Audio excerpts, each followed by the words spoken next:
qui était roi en Israël, il a dit aux enfants d'Israël, je n'ai pas trouvé de culpabilité à cet homme. Cet homme est innocent. Je vous amène dehors. Je l'ai frappé quand même à cause des accusations que vous m'avez données. Mais néanmoins, je vous le libère. Écoutez. Écoutez ce que ton père a fait. Écoutez ce que nos frères ont fait de Jésus. C'est ce que toi, tu es en train de faire. Quand tu te masturbes, quand tu regardes la pornographie, quand tu fais la prostitution, tu es tenté de crucifier Jésus pour la seconde fois. Magicien, tu es tenté de crucifier la parole pour la seconde fois. Tu n'auras pas de pardon. J'ai des écritures trop dures, mais je ne vais pas lire ça. Je vais aller très lentement. Jean 19, verset 5. Jésus sortit donc, portant la couronne d'épines et les manteaux de pourpre. Et Pilate leur dit, voici l'homme. 6. Lorsque les principaux sacrificateurs et les huissiers le virent, ils s'écrient, crucifiez-les, crucifiez-les, crucifiez-les. Pilate leur dit, prenez-les vous-même et crucifiez-les. Car moi, je n'ai trouvé point de crime en lui. Même des païens, un roi païen, un roi romain païen, n'a pas trouvé de crime à cet homme ici. Mais son peuple, les gens sur lesquels Jésus est venu, ces gens-là ont demandé à Pilate de les crucifier. Un homme est allé m'insulter au travail. Cet homme-là s'est permis de rassembler les gens au travail, frère, pour dire que cet homme n'a pas le ministère. Ne l'écoutez pas. Il y avait une sœur qui était là, une sœur âgée. La sœur s'est mise debout. Elle a dit, qu'est-ce que tu as dit? Cet homme n'a pas le ministère. Je lui ai vu prêcher dans l'église du pasteur Jean-Pierre Ngogo. Je lui ai vu prêcher dans l'église du pasteur Héritier Kafouka. Moi, j'ai vu l'onction qui est descendue. Les gens tombaient. Un pasteur m'a appelé ici en Europe. Il m'a posé la question, pasteur. Je t'ai vu dans l'église du pasteur Héritier Kafouka. Tu n'avais pas encore commencé à prêcher. Mais l'onction qui est tombée, qu'est-ce que tu as fait? J'ai dit, pasteur, je ne sais pas. Ma femme était là. Le pasteur est vivant. L'homme de Dieu me pose la question. Mais toi, tu étais là.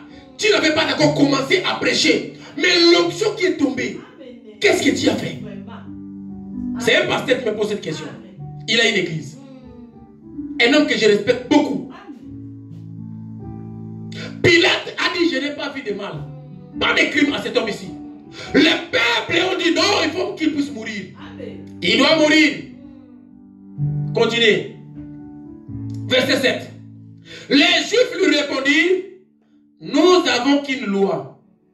Nous avons une loi. Et selon notre loi, il doit mourir parce qu'il se fait fils de Dieu. Pilate a dit, moi je n'ai pas trouvé de crime à cet homme.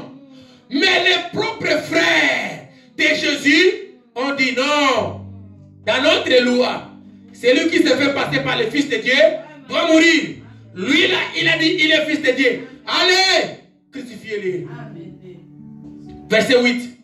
Quand Pilate entendit cette parole, oh Jésus, sa fureur augmenta. Hein? Sa frayeur augmenta. 9. Il rentra dans le prétoire et il dit à Jésus, d'où es-tu? Mais Jésus ne lui répondit point. 10. Pilate lui dit, et c'est à moi que tu ne parles pas? Ne sais-tu pas que j'ai le pouvoir de te crucifier et que j'ai le pouvoir de te relâcher? Quel pouvoir? Toi, tu es magicien. Quel pouvoir que toi, tu peux avoir? 11. Jésus répondit, tu n'auras sur moi aucun pouvoir. S'il n'était pas été donné d'en haut. C'est pourquoi celui que tu me livres, celui qui me livre à toi comme un plus grand péché. Dès ce moment-là, Pilate cherchait à les relâcher. Mais les Juifs criaient, Si tu les relâches, tu n'es pas ami de César. Ouais, ouais. Pilate s'est rendu compte que c'est un innocent. Frère, je vais cacher ça. J'étais quelque part. J'ai appelé un frère. Venez me voir. Je t'aime beaucoup. Je t'ai amené un petit cadeau. Venez prendre. Les frères arrivent. Les frères ont commencé à parler. J'ai pleuré comme un enfant. Je l'ai amené à l'hôtel là où j'étais. J'ai pris un petit cadeau, je lui ai donné. Un petit cadeau. Les frères me disent, tu vois cet homme-là? Il a appelé la police, on m'a arrêté. L'homme a donné l'argent au commandant de la police. Il a dit à ce commandant-là que cette nuit ici, cet homme ne peut pas vivre. Tu le tues cette nuit-ci. Demain, je t'amène la partie qui manque. Le commandant, quand il est rentré dans sa maison, l'ange de l'Éternel est descendu. Un commandant païen a vu Jésus. L'homme était habillé en blanc. L'homme lui a dit, ne touche pas cet homme-là. Je vais te tuer. Je vais détruire tous tes enfants. Si tu oses de mettre tes mains sales sur lui, moi je te jure que je vais détruire tout ce que tu as. L'homme s'est réveillé. Il a réveillé sa femme. Chérie, mets-toi debout. Regarde ce que je vis. Il y a un homme qui m'a donné l'argent. L'homme prend la voiture la nuit. Il vient jusqu'à son travail. Il dit, fais sortir moi cet homme-là. Le moment où il a pris notre frère, un autre groupe de soldats qui arrive. Où est le monsieur qui était là? Il est déjà parti. Ils sont allés au tribunal. Le commandant dit, vous voyez cet homme-là? Il m'a donné l'argent pour tuer cet homme que vous voyez. Mais je n'ai pas dormi la nuit. J'ai vu cet homme ici. Il était habillé en blanc. Il m'a dit, si tu oses toucher à cet homme, je vais tuer pas seulement toi, mais toute ta famille. Je vais écraser tout le monde. Ne touche pas. C'est ce qui s'est passé ici. Les Juifs ont dit à Pilate, si tu relâches cet homme, tu n'es pas ami de César. Donc ça veut dire que nous allons faire un rapport à César. Que l'homme que tu as mis comme roi ici chez nous, il a désobéi à ta propre loi. Tu dois le tuer. Mais oh Dieu, j'ai cité les Écritures. J'ai cité les Écritures. J'ai des voix. J'ai cité les Écritures. J'ai lu ta parole.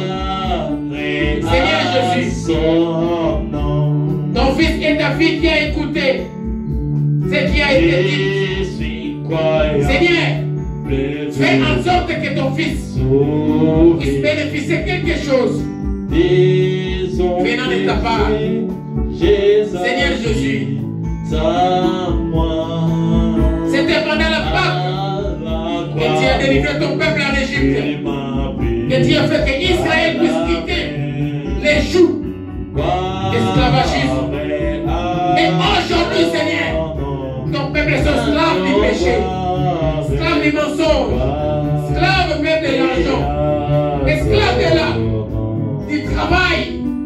Oh Jésus, libère ton peuple, Seigneur Jésus. Libère tes enfants. Oh Dieu, fais en sorte que Christ puisse naître dans chaque cœur. Fais en sorte que la parole puisse trouver place dans chaque cœur. Et la gloire deviendra à jamais. Seigneur Jésus, nous sommes arrivés à la fin de notre culte. Et nous te bénissons pour peuple. Nous te bénissons pour nous avoir parlé. Seigneur, Dieu de gloire.